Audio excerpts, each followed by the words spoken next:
Olá, estudantes do 8º ano do ensino fundamental, saudações geográficas, eu sou o professor André e nesse vídeo falaremos então sobre outras formas de regionalização do mundo, ok? Conforme alguns critérios, vamos ver alguns critérios aí, por exemplo, quanto ao nível de desenvolvimento, tá bom? Vamos lá? Muito bem, então temos aqui ó, para reflexão. Vocês conhecem a regionalização dos países em desenvolvidos e subdesenvolvidos? Assim como também sabem o que caracterizou então essa divisão? E será que atualmente é atual falar em primeiro, segundo e terceiro mundos, por exemplo?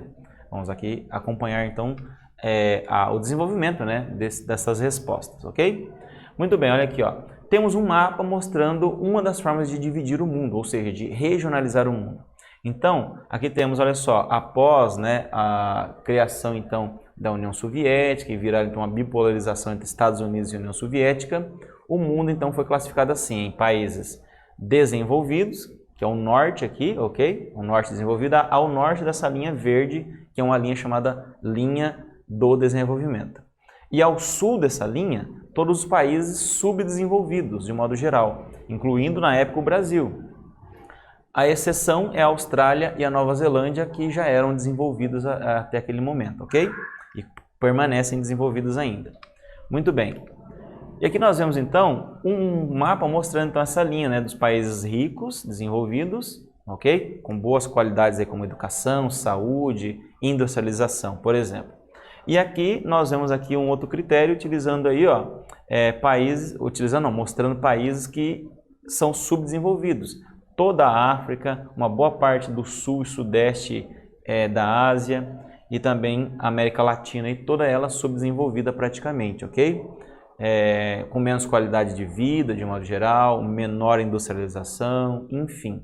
Então esses são os critérios do porquê existem países ao norte ali e países ao sul devido ao critério de desenvolvimento, tá bom?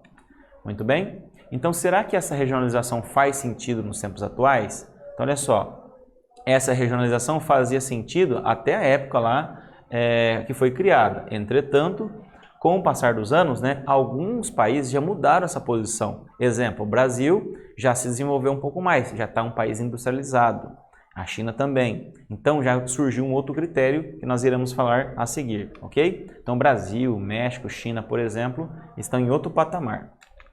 Então tem aqui, ó, a ONU, ela criou a seguinte classificação então, olha só.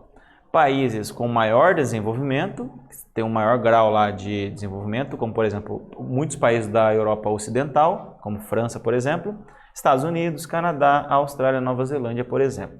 E temos o Japão também, E temos aqui, ó, países em desenvolvimento. Aí no caso aqui, ó, alguns países da África, da Ásia, da América Latina e Oceania.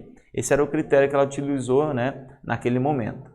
Mas, atualmente, sabemos que existem os países do tipo emergentes, que são aqueles que nem são ainda totalmente desenvolvidos, porque precisa melhorar muito a questão social nos seus países, apesar de industrializados, mas também tem aqueles países ainda subdesenvolvidos, pouquíssimo industrializados e com muita desigualdade social. E aqueles, países desenvolvidos mesmo, os muito desenvolvidos, tá bom? Então temos aí esse novo critério. Por exemplo, países emergentes. No Brasil, China e Turquia, por exemplo, atualmente são desenvolvidos. E os menos desenvolvidos são o Haiti, países da África como o Chad e o Mali, por exemplo. Tá bom?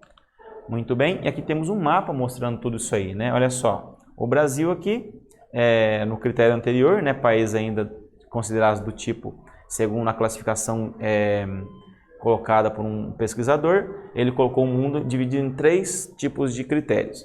Países desenvolvidos, capitalistas, que são todos que estão em verde aí, que você está vendo, a Europa Ocidental, Estados Unidos e Canadá, por exemplo, a Austrália e Nova Zelândia. Países de segundo mundo, até então, durante a União Soviética, a própria União Soviética, a China e a Mongólia, por exemplo, que era o segundo mundo. E aqui, que são países socialistas, tá bom? E aqui, finalizando, países capitalistas subdesenvolvidos. O Brasil estava incluso nisso. E finalizando, mudou o mundo muito depois que acabou a União Soviética, ok? Lá no começo da década de 1990.